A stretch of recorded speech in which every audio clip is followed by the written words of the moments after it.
Gbajúgbajà olórin ọ̀rọ̀ tó ṣe láàrin Gọvanọ Ambode àti Aṣíwájú Bọ́lá Ahmed Tinubu ni tí Wasiu Ayinde tí wọ́n dá sí tó jẹ́ pé ó ti ṣàtàyàn nígboro. Kí ni ẹ̀yin rí sí sà? Well, tá a bá ń sọ̀rọ̀ nípa èmi Abbas Akunle, I myself, I don't contribute to anything crisis. One thing I know better is that there is no way there won't be misunderstanding between two persons. And anytime it happens like that, the top party just have to try to make peace between them. not to add to it.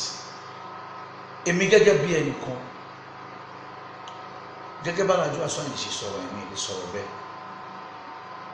Mo dẹ̀ mọ̀ pé àwọn náà ti máa rò pé ó yẹ káwọn sọ̀rọ̀ bẹ́ẹ̀ because àgbàlagbà máa ń ṣe kẹ́hìn máa ń tún nǹkan ṣe. Kò sí méjì àìdè òṣèlú wáyé láàárín èèyàn méjì. Gọ́vùnà Bọ̀dé àti Aṣáájú Bọ́lá Ahmed Tinubu, bàbá àtọmọ ni wọ́n dẹ̀ ti ń babọ̀ kì í ṣèlè.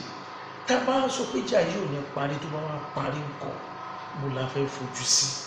Wọ́n dẹ̀ níbi tí koríko, wọ́n níbi tí eré méjì bá ti jà koríko bẹ̀ ló máa ń jìyà ẹ̀. Ọ̀rọ̀ tá a dẹ̀ ń sọ yìí ọ̀rọ̀ tó kan aráàlú gbẹ̀gbẹ̀gbẹ̀ ni. So ìdó dá ìlú lójúṣù ni pé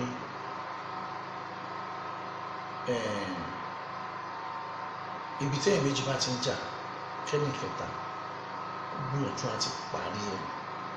Ìfowópamọ́ tọrọ yẹn bá tiẹ̀ ní parí kẹ́ni kẹta yẹn kó yá fọgbọ́n ṣe é, kó má di kó máa bounce back to ẹni yẹn.